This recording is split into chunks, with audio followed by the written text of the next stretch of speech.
Actually, as you know, this gig is in aid of charity, and it certainly is for me. But unfortunately, it's not in aid of my favourite charity, which is, of course, Help a London Child, Kill a Social Worker.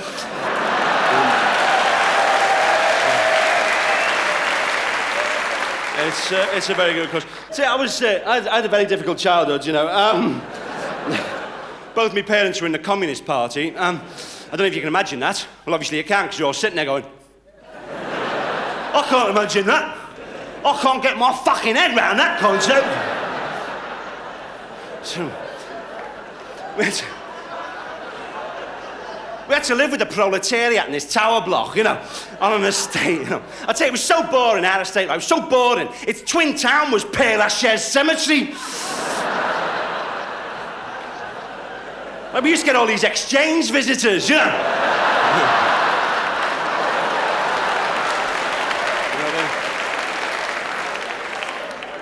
The Arts Council did a lot for us to help us cheer the place up, you know. Big khaki murals painted by colourblind Mexicans on acid. And they used to send round street theatre groups to frighten people, you know. Like, I don't know if you know the theory behind street theatre, but it is, if you got a white face, a red nose, and baggy trousers, you're gonna be funny. Didn't fucking work for Mussolini, did it?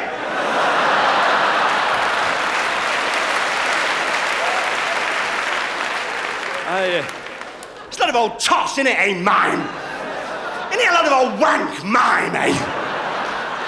I mean, who in their right minds, like, would pay good money to see a real man sew his fingers together, walk into a high wind, and get shot in a fucking glass box? But some French fucker called Bip or Snot or something. He pretends to sew his fingers together, walk into a high wind, and get shot in a fucking glass box. And people travel from Guildford to see him.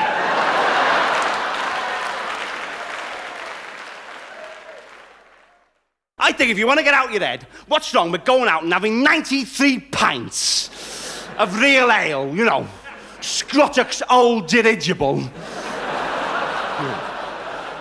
with the twigs and the bits of beak still in it, and the chunky jumper and the suit with a tailored pocket with a calculator, all telling racy stories about commodity investment.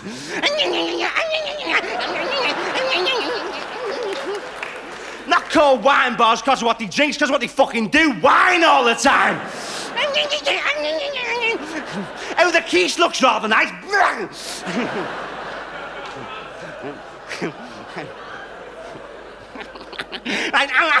I'm going to sing a folk song for you now. It's about whale smuggling in the 19th century. And it was written by a civil servant 3 weeks ago.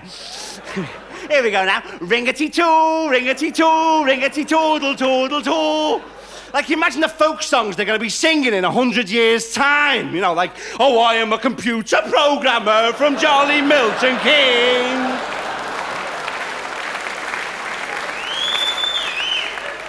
On weekdays I wear a suit, and at the weekend Fiorucci jeans. 'Tis my delight on a Friday night to cook some haricot beans. In me tracksuit with roller skates on and one of them stupid fucking Sony headphone units.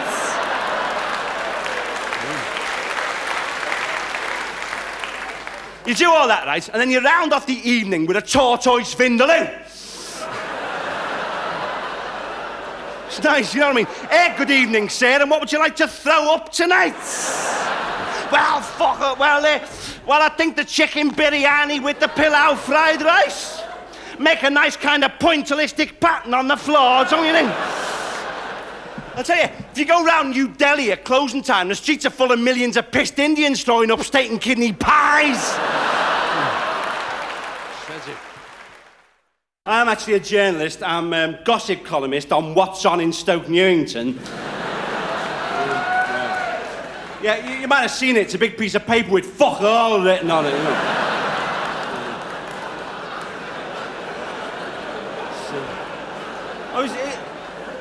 It's great, Stoke Newington, actually. It's really great, you know. I mean, we've got several very interesting kinds of cystitis going round.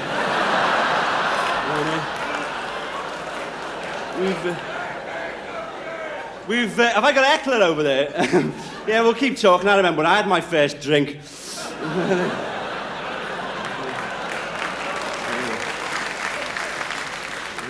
That's my repartee, fucked. The only other one I got is fuck off, you cunt, but...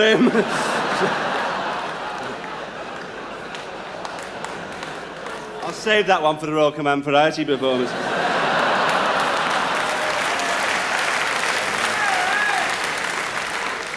Actually, the lifestyle in Stoke Newington is terribly alternative, you know. Really is. I mean, everybody's growing their own denim, you know. I actually knit my own yogurts. It's really tastic, you know. And I've been on my holidays this year, went to a Greek island, Domestos, you know. The scene is terribly alternative, but there's one thing about the scene I can't get behind, and that is all the people taking drugs and not giving me any, the bastards. I went round some friend's flat the other night, right? I got up to the flat and I noticed a sickly sweet smell. Sickly sweet bloody smell. I thought, aye, spam for tea. And then I saw them, the extra long 9-skin Galway's dick compensators they was rolling. I said, Byron, how do you manage to get the spam in there? And then I realised what was happening. I said, I'm hip to this groove, daddy-o, 23 skidoo, rock around the crocodile, man. So they all ignored me, you know. I sat down on the Habitat pine scatter cushions.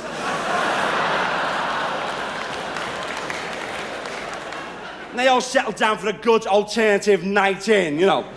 Lentil fondue bubbling away on the hot plate. And yes, I got this recipe out of a book called 1001 Things to Do with Cling Peaches.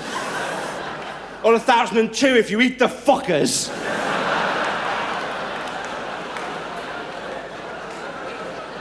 And he put the child into its Victorian night smock. Made it look like an extra from Tess of the D'Urbervilles.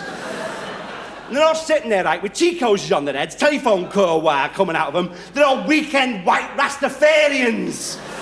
They all live on the front line in Hemel Hempstead. And he lit up the joints, right? Lit up the joints. Oh, fucking hell, yeah. Oh, wow, yeah, did you strip those floorboards yourself? Oh, it's like fucking Norway in here, man.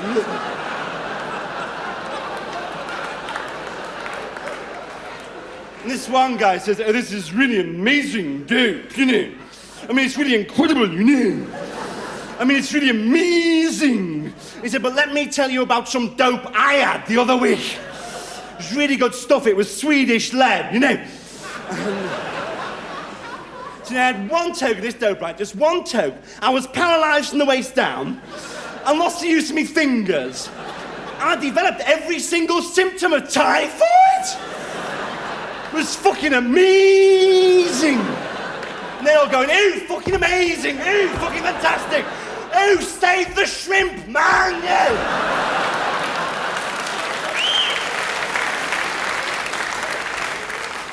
So this second guy, right, another civil servant. This says, well, actually, I've been taking coke, you know, cocaine. And it's really good stuff. It's only about 9/5 Harpic. They said, like, it's TFM, you know, it's too fucking much. So they had one snort of this coke, right, just one snort. And I went blind for a fortnight. It was fucking amazing. And they're all going, ooh, fucking amazing, ooh, fucking fantastic. Ooh, save the Morris Minor, man, yeah.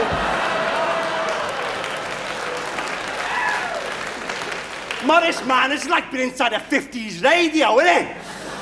See them all peddling away. Look, it's Notty the social worker. Cunt! So this first guy's a bit pissed off. He says, okay, stakes are raised. Well, I've been taking napalm. I've been roasting the phone in the oven and then taking it through my kneecaps. No, he said, I've been taking acid, you know. So I dropped a couple of tabs on a Kenny and Dave's, you know, round the squat, you know. And when, it's really nice they're making an effort, they're using a pig on a string as an air freshener.